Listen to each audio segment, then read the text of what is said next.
ভারতীয় জনতা পার্টি মোহনপুর মণ্ডলের উদ্যোগে পৃষ্ঠা প্রমুখ সম্মেলনের আয়োজন করা হয়। সম্মেলনে উপস্থিত ছিলেন মুখ্যমন্ত্রী ডক্টর মানিক সাহা, এলাকার বিধায়ক তথা মন্ত্রী রতনলাল নাথ এবং সাংসদ রাজীব ভট্টাচার্য। তাছাড়া উপস্থিত ছিলেন প্রাক্তন মুখ্যমন্ত্রী অর্থাৎ সংসদ সদস্য বিপ্লব কুমার দেব সহ অন্যান্য নেতৃবৃন্দরা। সম্মেলনের সংগঠনকে আরো শক্তিশালী করার লক্ষ্যে বিভিন্ন গুরুত্বপূর্ণ দিক নিয়ে আলোচনা করা হয়। যেটা আমি সব ওনার থেকে অনেক কিছু আমি শিখেছি। বলছেন আমরা যদি সুজাপথে যাই আর যদি কেউ কিছু না বলে তাহলে বুঝতে হবে যে আমাদের ভুল হচ্ছে। যদি সমালোচনা হয়, যদি আমাদের বিরুদ্ধে কোনো কথা বলে তাহলে বুঝতে হবে আপনি সঠিক ডিরেকশন আপনারা যাচ্ছেন। আমাদের পার্টি যেভাবে আমাদের ডিরেকশন দেয় আমরা সেই পথে কিন্তু আমরা কাজ করি। প্রায় 2 দশকের পরে দিল্লি দখল করেছি ভারতীয় জনতা পার্টি। এর আগে মধ্যপ্রদেশ আমরা জয় করেছি। আবার সবাই বলছে এইবার কিন্তু শেষ, যাইবো গা, খবর আছে কয় না অনেকে। এবার কিন্তু অবস্থা ভালো না, মহারাষ্ট্রের অবস্থা ভালো না, রাজস্থানের অবস্থা আরও খারাপ। এবং এরপরে আস্তে আস্তে দেখলাম সব কটার মধ্যে মাননীয় প্রধানমন্ত্রীজি আর আমাদেরও যেতে হয় মুখ্যমন্ত্রীর সুবাদে। আমারও এখন এটা মানে ট্রেনিং হয়ে গেছে কোথায় বসতে হবে আর কি হতে যাচ্ছে। আগে তো এগুলো বুঝতাম না। আমিও ট্রেন কিভাবে যেতে হবে, আগের দিন যেতে হবে কি কখন হবে খবর নেই। কিন্তু এতবার হচ্ছে, এত জিত চারিদিকে। এবং লাস্ট যেটা হলো উড়িষ্যা, মানে ভাবুন উড়িষ্যার মতো জায়গায় পট্টনায়ক এদের ফ্যামিলি পুরা কতদিন ধরে ওরা ধরে আসছে। আমরাও ভাবছি কি জানি হইব, ভগবান জানে। সেখানেও আমাদের প্রাক্তন মুখ্যমন্ত্রী সেখানেও কাজ করেছেন।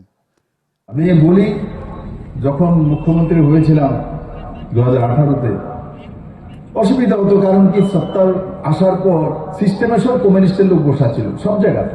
জল দেওয়ার লোকটাও কমিউনিস্টের সময় চাকরি পেয়েছে, থানার মধ্যে যে ড্রাইভারটা রয়েছে সেটাও কমিউনিস্টের সময় চাকরিটা পেয়েছে। আমরা তো নতুন এসেছি, এরা ওদের ক্যাডার ছাড়া কাউকে চাকরি বাকরি দিত না, অসুবিধা হতো নতুন মানুষ। আমি একদিন অনেক দুঃখে दिल्ली जो गया मोहित भाई का थी कि बोलो मोहित भाई मुझे बहुत दिक्कत होता है, कोई नहीं है मोहित भाई पूछने वाला जानने वाला। तो हमारे बोले अरे वो जो बुढ़वा है ना, हम लोग कौन, अरे छोटा सा जो है, हम लोग रतनदा वो तो हाँ उसी को काम पे लगा ना, उसके साथ डिस्कस कर ये तेरे को बताएगा। एक बार चोखे देखे নিন যে মোহনপুর আজকে ইতিহাস তৈরি করে দিয়েছে এই পৃষ্ঠা প্রমুখ সম্মেলনের মাধ্যমে। শুধু মোহনপুর নয়, সারা রাজ্যে আমার পৃষ্ঠা প্রমুখ ভাইয়েরা বোনেরা জাগ্রত রয়েছে। আর ভারতীয় জনতা পার্টির সংগঠনকে কিভাবে শক্তিশালী করা যায় সেই উদ্দেশ্য নিয়ে কাজ করছে। আপনারা আজকে লিখে রাখতে পারেন, এই মোহনপুরের মাটিতে দাঁড়িয়ে আবারও আমি বলে যাচ্ছি 2028-এও ভারতীয় জনতা পার্টির সরকার হবে, কেউ রুখতে পারবে না। সেটা আজকে মোহনপুরের মাটি থেকে আমি বলতে চাই আপনাদেরকে। আমাদের অনেকেই দেখি বলেন যে 2018-এর কাণ্ডারি, 2018-তে সরকার, 2023-এর সরকার। আমি মনে করি সম্মিলিত প্রয়াস।